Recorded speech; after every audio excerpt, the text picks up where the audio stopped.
कंदं प्रभुदेव चंद्रं व्रजे स्वरूपेण पुरापि जातं प्रविश्य प्राप्तं प्रियप्राणनाथं परेशपूर्णं सततं नमामि।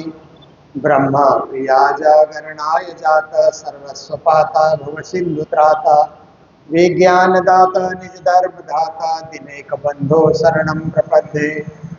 मंगल कृष्ण प्रणाम है मंगल धर्म प्रकाश मंगल सुंदर साथ है मंगल धाम उजास है सदा महमति दायिने सन्मुख बायुराज नाम लेत छत्रसाल का सिद्ध होवे समकाज नाम लेत छत्रसाल का सिद्ध होवे समकाज।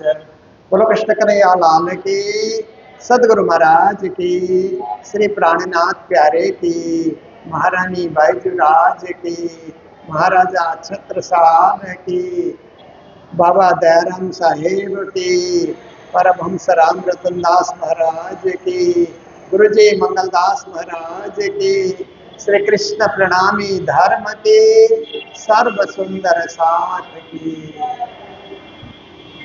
राज श्यामा राज श्यामा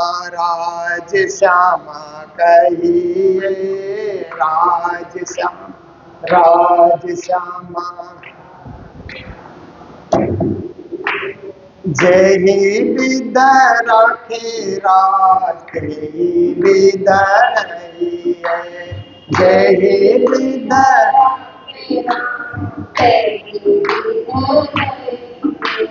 जय विद राखे धनी तेरी विद रही है जय विद राखे राम तेरी श्री राज श्यामा कहिए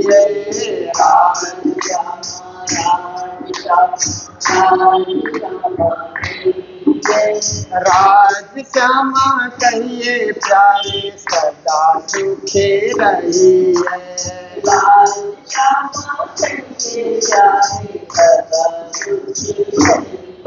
श्री राज श्यामा कहिए प्यारे सदा सुखी रही है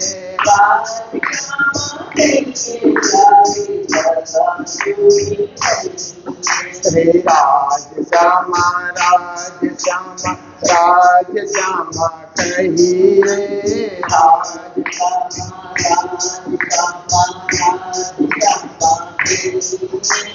राज श्यामा कहिए प्यारे परम धाम जाइए राज श्यामा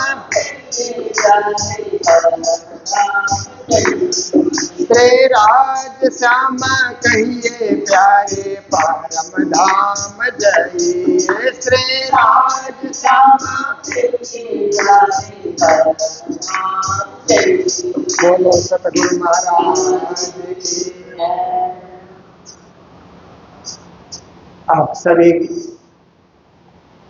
अच्छी तरह जानते हैं कि हम लोग वीर बुंदेला महाराजा छत्रसाल की 377वीं जन्म जयंती प्रकटन दिवस मनाने जा रहे हैं, मना रहे हैं। और कहीं 1 दिन, कहीं 3 दिन, कहीं 7 दिन, जैसे सुंदर साथ की श्रद्धा और जैसे सुंदर साथ की भावना। हर मंदिर में कुछ न कुछ कार्यक्रम होता ही है और महाराजा छत्रसाल जी के यश और गुण को गाया जाता है। वो इसलिए गाया जाता है कि प्रणामी परंपरा में, निजानंद परंपरा में श्री देवचंद्र जी महाराज के बाद प्राणनाथ जी महाराज के बाद छत्रसाल जी, ये 3 नाम तो आते ही आते हैं। फाउंडर के रूप में, संस्थापक के रूप में सदगुरु महाराज, उसको व्यापक बनाने में प्राणनाथ जी महाराज और उसकी रक्षा करने में छत्रसाल जी महाराज, तीनों का पूरा इस कार्य में योगदान रहा है। ताकि आज हम अपने आप को प्रणामी कहते हुए गर्व का अनुभव करते हैं। तो सदगुरु के प्रकटन दिवस हम लोग मनाते हैं।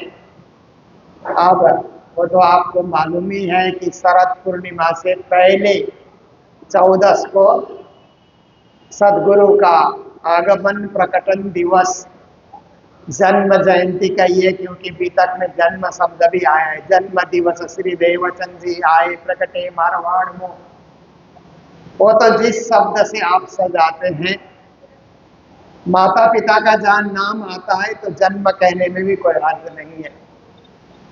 पर हमारी आस्था है, श्रद्धा है, क्योंकि परम नाम की शक्ति आई है, इसलिए हम प्रकटन दिवस कहते हैं। फिर श्री प्राणनाथ जी महाराज का जो है प्रकटन दिवस आता है, वो भी हम लोग धूमधाम से मनाते हैं। कि श्री प्राणनाथ जी महाराज कैसे जामनगर में सदगुरु महाराज का प्रकटन तो उमरकोट में हुआ, प्राणनाथ जी महाराज का प्रकटन जामनगर में हुआ, और उस दिवस को भी हम लोग धूमधाम से मनाते हैं। और उसके बाद छत्रसाल जी का प्रकटन दिवस भी हम लोग मनाते हैं धूमधाम के साथ। ज्येष्ठ शुक्ल तृतीया तिथि को हम लोग मनाते हैं। तो छत्रसाल जी के जन्म के विषय में कवियों ने कहा, शास्त्र शून्य सागर अलख विक्रम प्रचलित साल, ज्येष्ठ शुक्ल तिथि तेज को प्रगटे नृप छत्रसाल। बहुत सुंदर पंक्ति की रचना की गई है। शास्त्र शून्य सागर अलख, ऐसे करके जो कहा गया है, इसका अर्थ हमें समझना होगा। शास्त्र कहाँ है, तो शास्त्र 6 होते हैं ना, 6 शास्त्र, इसीलिए 6 का अंक हमें समझना होगा। शून्य कहाँ है तो 0, 6 के आगे शून्य लगाइए। फिर सागर करके कहा है तो 7 सागर है ना, संसार के 7 सागर, तो 7 उनके आगे लगाइए। और अलग का अर्थ होता है एक परमात्मा। तो 1 7 0 6 कहने से 1706 हो गया ना वो छत्रसाल जी का। ज्येष्ठ शुक्ल तिथि तेज को, जेठ का महीना है, शुक्ल पक्ष है, तृतीया की तिथि है। प्रगटे नृप छत्रसाल, छत्रसाल नृप का इस दुनिया में आना हुआ, प्रकटन होना हुआ। आप लोगों ने सुना, माता पिता का नाम वीर चंपत राय, लाल कुंवरी, सारंदा भी उनको कहा जाता था। उनका आगमन हुआ। उनका बचपन बहुत संघर्षमय रहा। माता पिता दोनों बलिदानी हो गए। मामा के यहाँ पालन पोषण हुआ, घुड़सवारी सीखी उन्होंने, तीर तर्कस चलाना उन्होंने सीखा। थोड़े बड़े हुए तो युद्ध कौशल सीखने के लिए कुछ समय मुगल सेना में भी चले गए, साम दाम दंडा भेद चारों नीति को समझने के लिए। वीर शिवाजी के पास भी चले, आपने सुना, महाराष्ट्र के छत्रपति शिवाजी से भी उन्होंने आशीर्वाद लिया, क्योंकि शिवाजी ने कहा, छत्रसाल तुम मेरी सेना में सेनापति भी बन करके रहोगे ना, तो भी नाम तो मेरा ही होगा। तुम लड़ाइयाँ लड़ोगे, बहादुरी दिखाओगे, पर नाम मेरा होगा। इसलिए मैं चाहता हूं कि मेरे मित्र चंपत राय का नाम हो जाए, तुम उनके पुत्र हो। और ऐसे भी बुंदेली वीर होते हैं, किसी के आगे झुकते नहीं हैं। संस्कृति, धर्म, सभ्यता, परंपरा को बचाने के लिए बुंदेली बलिदान देने को भी तैयार होते हैं। तुम जाओ बुंदेलखंड में जाकर के अपनी छोटी सी सेना की टुकड़ी बना करके युद्ध लड़ो, ताकि तुम्हारे पिता का भी नाम होगा और तुम्हारा भी नाम होगा। छत्रसाल जी ने 5 घुड़सवार और 25 पैदल चलने वाले सेना की एक छोटी सी टुकड़ी बनाई, और उन्होंने बुंदेलखंड की स्वतंत्रता के लिए अब क्या है कि युद्ध आरंभ किया। मुगलों की छावनी में जाकर के वहां धावा बोल देना, उनको वहां से भगाना, खदेड़ना, ये सब छत्रसाल जी का चलता रहा। और मऊ पन्ना के कुछ इस सौ को उन्होंने अपने कब्जे में कर लिया। पर डर रहता था कि रात्रि के समय में मुगल सेना ज्यादा संख्या में आकर के घेर न ले, डर भी उनको रहता था। और उनकी सेना खूब पराक्रम के साथ लड़ती तो रही, परंतु एक रोज सेना ने कहा कि महाराज कुछ वेतन दीजिए ना, बिना वेतन के कितना लड़ते रहेंगे, परिवार को भी तो कुछ खिलाना पड़ता है, भूखे रहेंगे परिवार के सदस्य, हम युद्ध लड़ रहे हैं, कुछ वेतन दीजिए। तो 17 साल जी ने पता किया तो मामा के यहाँ अपनी माँ के आभूषण, कुछ गहने वहां पर रखे हुए थे, उनको उन्होंने बेच दिया। बेच करके सेना को वेतन वितरण किया उन्होंने।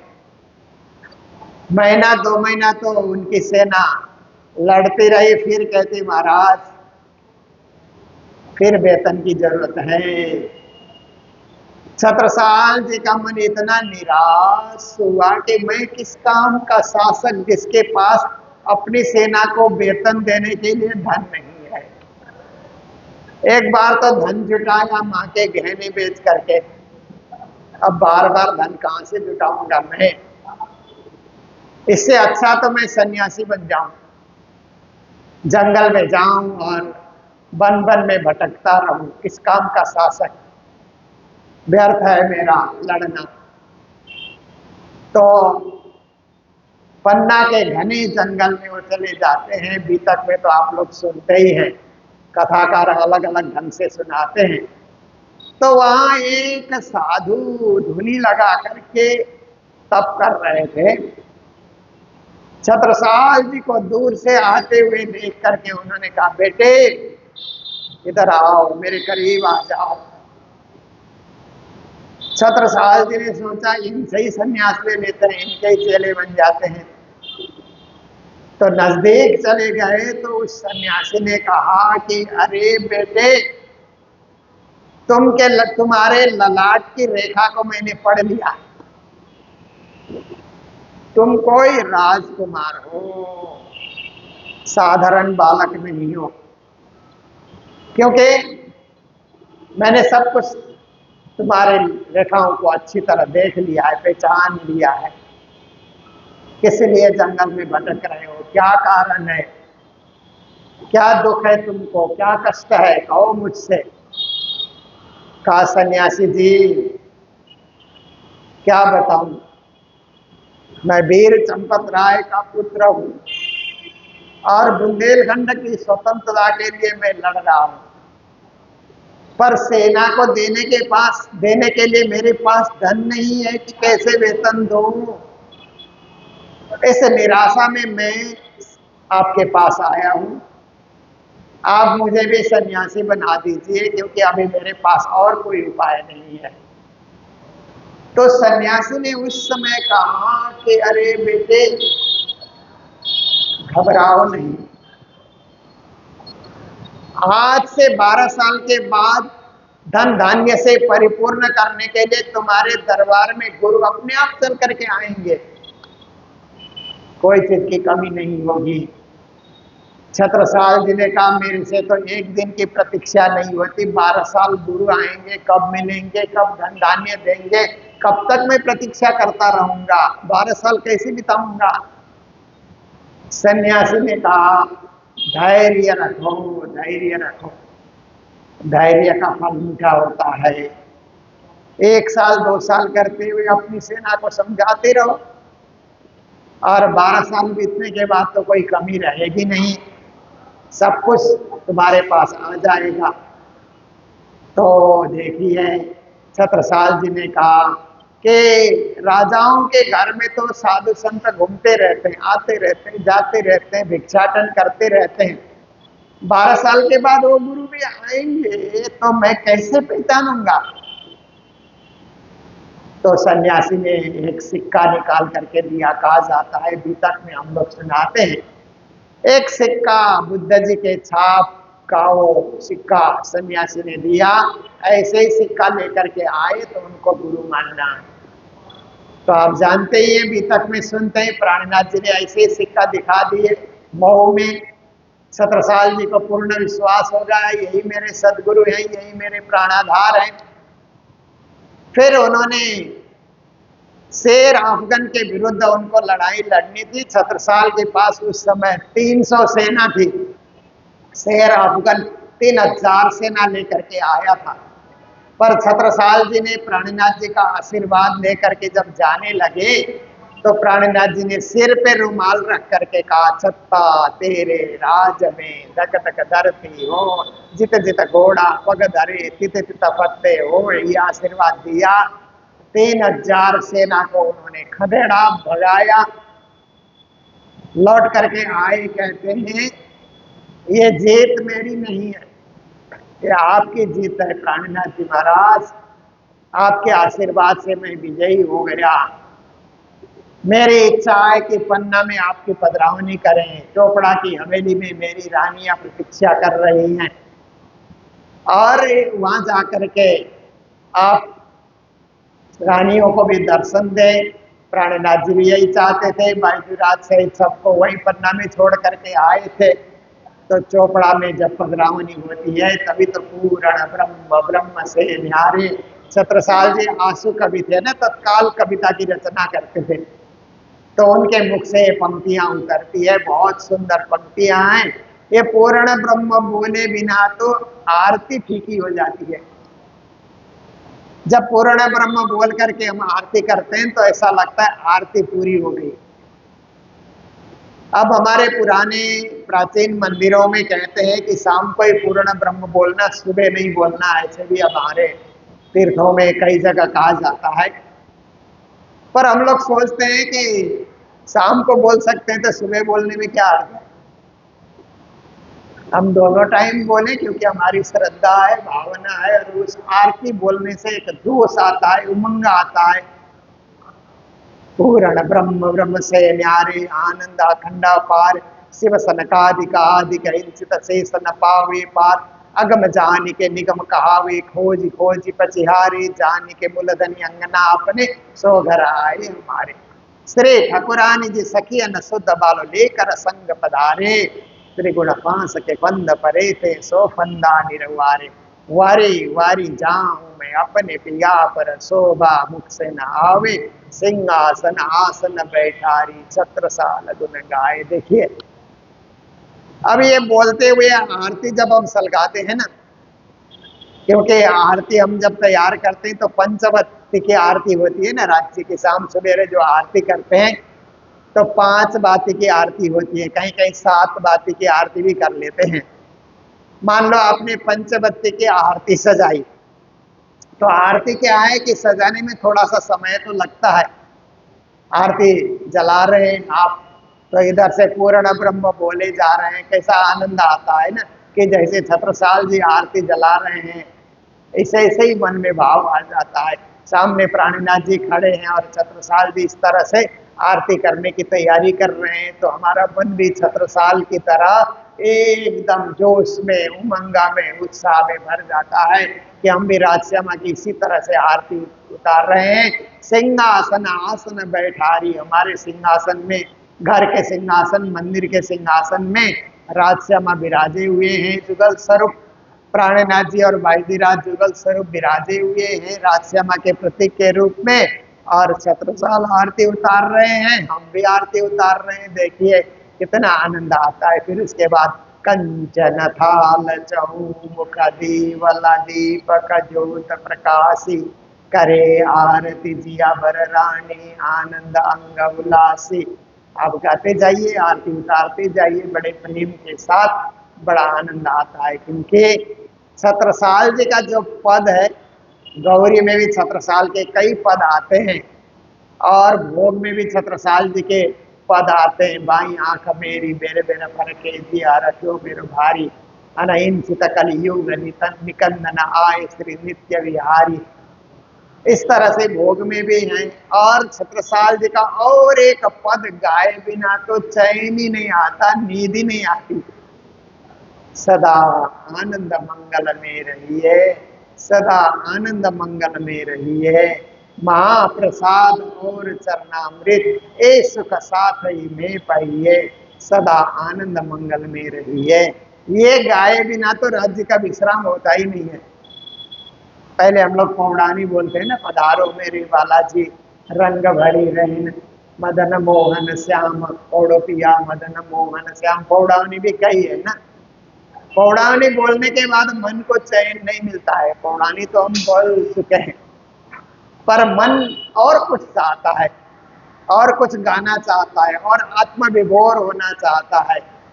तो छत्रसाल जी के उस पद को हम गाना शुरू करते हैं। सदा आनंद मंगल में रहिए, सदा आनंद मंगल में रहिए, सदा आनंद मंगल में रहिए, सदा आनंद मंगल में रहिए। देखिए कितना सुंदर पद है कि सदा हम आनंद मंगल में रहें, क्योंकि हमें श्री राज्य मिले, श्री राज्य की भक्ति मिली, श्री राज्य का निज नाम मिला, श्री राज्य की वाणी मिली, और श्री राज्य के साथ जुड़ने के लिए घर के पास ही मंदिर भी है। मूल मिलावे की तरह हमारा मंदिर होता है। तो राज्य से हम दूर कहाँ हैं, इसलिए आनंद से रहना चाहिए। सब कुछ मुझे मिला, और किसी किसी सुंदर साहब का घर इतना दूर होता है कि मंदिर जा नहीं सकते, तो हमको तो मंदिर के पास ही राज्य ने मकान बनने का मौका दिया ना, इसीलिए आनंद से हमको रहना चाहिए, खुशी से। राज्य की कृपा, उनकी कृपा है ना, बड़ी कृपा है, तो हम राज्य से जुड़े हुए हैं। हमारे पास बहुत धन है, पर राज्य हमसे दूर है तो किस काम का वो धन। हमारे पास बहुत बड़ा पद है, परंतु राज्य दूर है। तो कोई बहुत बड़ा मकान है हमारे पास, पर राज्य दूर है। इससे अच्छा है छोटा ही मकान सही, छोटा ही व्यापार सही, छोटा ही हमारा पद सही, पर राज्य का जुड़ाव, राज्य के चरणों में मन का जुड़ाव, एकाग्रता राज्य के साथ बनी रहे, तो उसके लिए सदा आनंद मंगल में रहिए, सदा आनंद मंगल में रहिए। और मंदिर आने के बाद तृप्ति कब आती है? मंदिर आने के बाद तृप्ति आएगी, मेरे को लगता है अभी तक भी ऐसे ही जाएगी।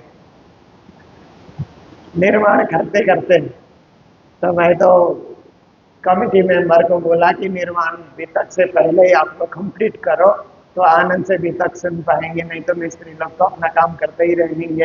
तो देखिए, महाप्रसाद और चरणामृत ये सुख साथ ही में पाइए। कहते हैं कि आपको मंदिर आकर के प्रसाद पाना है, राज्य का प्रसाद महाप्रसाद होता है, और चरणामृत उसको पा करके तृप्त हो जाना चाहिए। देखिए, कभी कभी हम पूरा थाली में भोजन डाल करके खाते हैं, फिर भी तृप्ति नहीं आती है। मंदिर आकर के थोड़ा सा प्रसाद और चरणामृत लेते हैं तो ऐसा लगता है तृप्ति मिल गई। ऐसा क्यों? क्योंकि घर का वो भोजन है या राज्य का प्रसाद है ना। प्रसाद का महत्व कुछ ज्यादा ही होता है।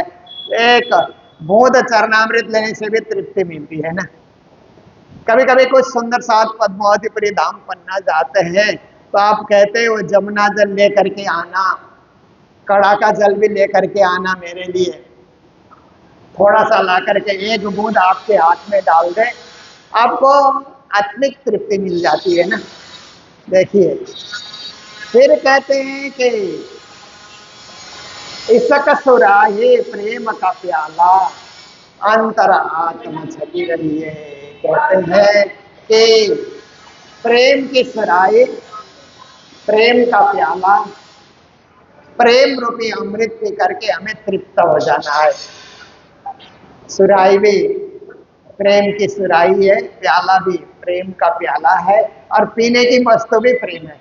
देखिए कैसी बात है ना, सब प्रेम ही प्रेम है। उसको देख करके मैं कभी कभी सोचता हूँ कि वो कुछ आइसक्रीम वो लेकर के आते हैं ना, ग्लास जैसा होता है ना, वो कुछ कॉर्न का बना हुआ रहता है, अंदर आइसक्रीम है, ग्लास भी खा जाते हैं, आइसक्रीम भी खा जाते हैं ना। तो इसक सुराही प्रेम का प्याला अंतर आत्म छकी रही है। सब प्रेम ही प्रेम है वहां पर। प्रेम रूपी अमृत, प्रेम रूपी प्याले में प्रेम रूपी सुराही से राज्य डाल रहे हैं और सुंदर साथ उसको पी रहे हैं। अंतर आत्मा से मस्त हो रहे हैं, तृप्त हो रहे हैं। फिर आप देखिए कि दूसरी पंक्ति में कहा कि तन सोवे रूह निस दिन जागे, धाम धनी के चरणों में रहिए। जब हम सोते समय निज नाम का जप करके हम सो जाएं या राजश्यामा बोल करके हम सो जाएं तो तन तो सो जाएगा, तन थका हुआ रहता है ना, इसलिए सो जाएगा। पर राजश्यामा किया तो राजश्यामा का ध्यान अंतर आत्मा में बना रहेगा और सुबह उठते उठते भी राजश्यामा हम कहेंगे। तन सो गया परंतु आत्मा जाग रही है। आत्मा जाग रही इसलिए हम सांस ले रहे हैं ना। आत्मा भी सो जाती तो सांस कहां से लेते हम? आत्मा ही तो ये श्वास प्रश्वास क्रिया चला रही है ना, इसलिए तन सोए, शरीर सो गया, शरीर को कुछ पता ही नहीं है, आत्मा जाग रही है और धामधनी के चरणों में आत्मा बैठी हुई है। ये जागने के बाद ही ऐसी स्थिति आती है। फिर कहते हैं अष्ट प्रहर दिन 64 घड़ियां, निस दिन राज राज राज कहिए। देखिए दिन भर में अष्टप्रहर और 64 घड़ियां बीतती है ना, प्राचीन हमारे ज्योतिष शास्त्र के हिसाब से, पंचांग के हिसाब से। आजकल तो हम लोग क्या है कि घड़ी के हिसाब से चलते हैं ना, पर पहले पहले अष्टप्रहर 64 घड़ी के हिसाब से लोग चलते थे। तो कहते हैं क्या करना इसमें, निस दिन राज राज राज कहिए, निस दिन पिया पिया पिया कहिए। जब भी हो, दिन में हो रात में हो, राज्य का नाम लेने के लिए कोई भी समय में राज राज पिया पिया, धनी धनी तुम ही तुम है, ऐसे करके राजश्यामा कहीं भी चलते फिरते उठते बैठते जब भी, क्योंकि जब हमें याद आए अपने आप ही। कभी क्या होता है कि कभी तो याद करने की जरूरत भी नहीं है, अपने आप मुख से निकलता है ना। अभ्यास हमारा ज्यादा बढ़ जाता है तो बोलना ही नहीं पड़ता है, अपने आप मुख से निकलता है तो हमारी सिद्धि हो जाती है। तो कहते हैं धाम धनी के चरणों में ही रहिए। छत्रसाल भज धाम धनी को और देवन सो क्या चाहिए। संसार में देवी देव तो अनेक हैं, सबकी पूजा हो रही है, पर सबके मालिक सर्वेश्वर सर्वांतर्यामी सर्वसाक्षी एक पूर्ण ब्रह्म परमात्मा की पूजा हमने शुरू की तो सब तृप्त हो जाएंगे, सबको फल अपने आप ही मिल जाएगा, सब संतुष्ट रहेंगे। एक एक की पूजा में कहाँ कहाँ हम लोग जाएंगे, एक पूर्ण ब्रह्म परमात्मा की पूजा करेंगे तो सबका पेट भर जाएगा, सब संतुष्ट होंगे, सब खुश होंगे। इसलिए एक साधे सब सदे, सब साधे सब जाए, जो तू सीते मूल को फले फूले हरियाय। तो वाणी में छत्रसाल जी का नाम प्राणनाथ जी ने कयामत नामा में तो कई जगह, कयामत नामा, बड़ा कयामत नामा तो प्राणनाथ जी ने छत्रसाल जी को ही बख्शिश किया, पर किरंतन में भी छत्रसाल का नाम आता है। बात सुनी रे बुंदेले छत्रसाल में, आगे आए खड़ा ले तलवार, सेवा लई सारी सिर खेत के साइये की दासे नापति सिरदार। प्राणनाथ जी कहते हैं मैंने भारत के सारे राजाओं को टटोला, कोई मेरी बात सुन करके मेरे उद्देश्य को साकार करने के लिए खड़ा नहीं हुआ, पर बुंदेला छत्रसाल ने मेरी बात को सुनी तो छत्रसाल जी तलवार लेकर के खड़े हो गए। हम प्राणनाथ जी के आदेश का पालन करके धर्म संस्कृति की रक्षा के लिए, बुंदेलखंड की रक्षा के लिए हम खड़े हो जाते हैं। आगे आए खड़ा ले तलवार। इतना ही नहीं, सेवा लई सारी सिर खींच के, सुंदर साथ की सेवा भी उन्होंने अपने सिर पे लेकर के, प्राणनाथ जी की सेवा नहीं, सर्व सुंदर साथ की सेवा उन्होंने खींच करके अपने सिर पे सेवा को भी स्वीकार कर लिया। साई कीदा सेनापति सिरदार, साई मतलब प्राणनाथ जी स्वयं ने फिर उनको, तुम यहाँ भी सेनापति हो और परम धाम में भी शाकुंतल सखी के रूप में, जो वहां पर परम धाम में 40 यूथ है ना, 12,000 के 40 यूथ है, 300 सखियों का एक युद्ध बनता है, तो 40 युद्ध है परम धाम में, तो 20 सखियों के युद्ध को शाकुंतल नेतृत्व करती है, सेनापति बन जाती है और 20 को शाकुमार करती है।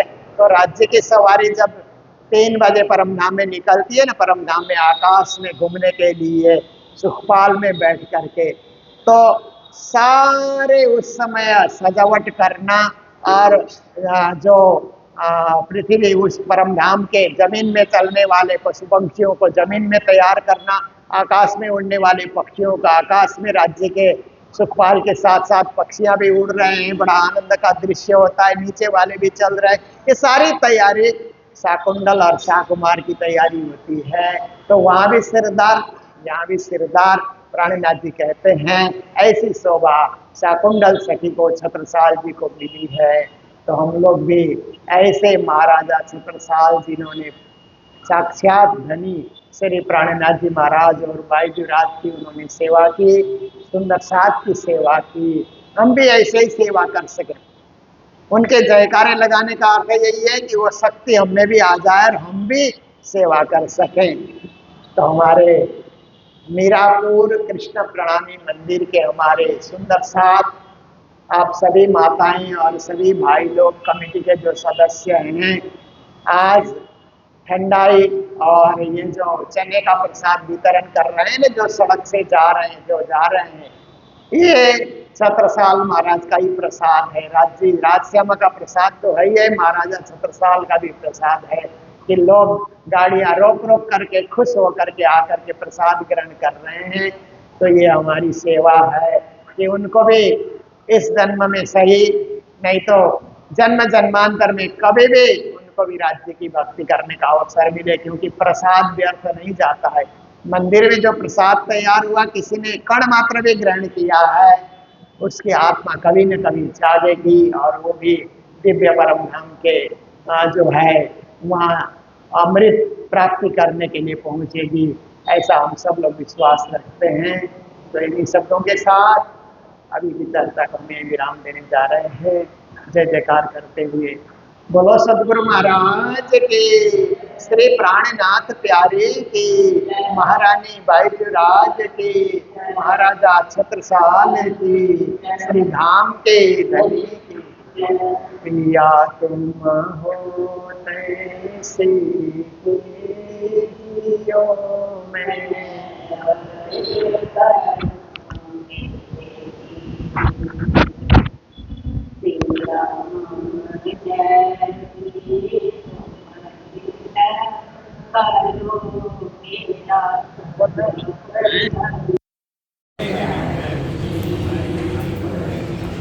पिया जीवड़ा तो जीवे नहीं, क्यों मेरे दिल की प्यास जी, पिया तुम बिना दिल से कहूँ, पिया तुम हो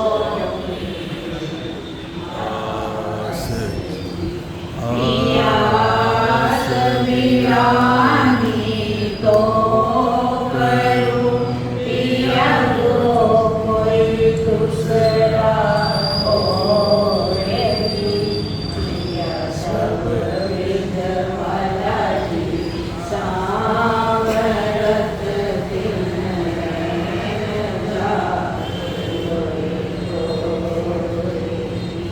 पिया तनवंदी जो मैं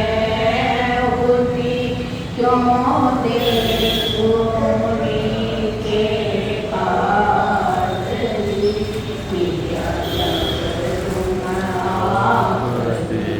दिखाओगे तब देखूंगी मैं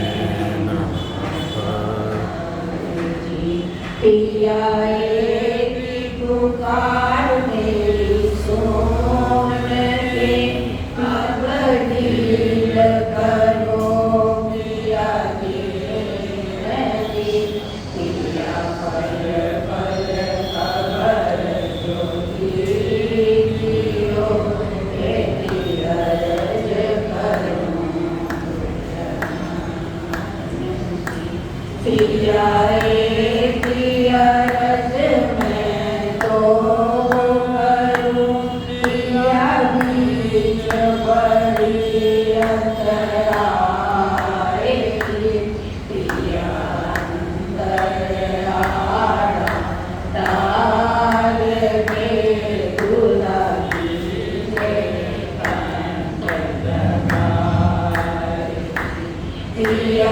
कंठ सो कंठ लगाई के पिया कीजे हास विलास पिया बारन जाने रावती लनी राखो चरणों के पास पिया तुम दुल्हा मैं दुल्हनी पिया और न जानो बात पिया सेवा करूं जानी सब अंगों पिया सदा सुख दाता रामगति मैं क्या कहूँ सो बात श्री महामति युगल स्वरूप पर परिरंग नावल पिया सदा सुख दाता रामगति मैं क्या कहूँ सो बात श्री महामति युगल स्वरूप पर परिरंग नावल पिया तुम हो कैसी प्रियो मैं अर्ज करां पिया हम जैसी तुम जिन करो मेरा तलब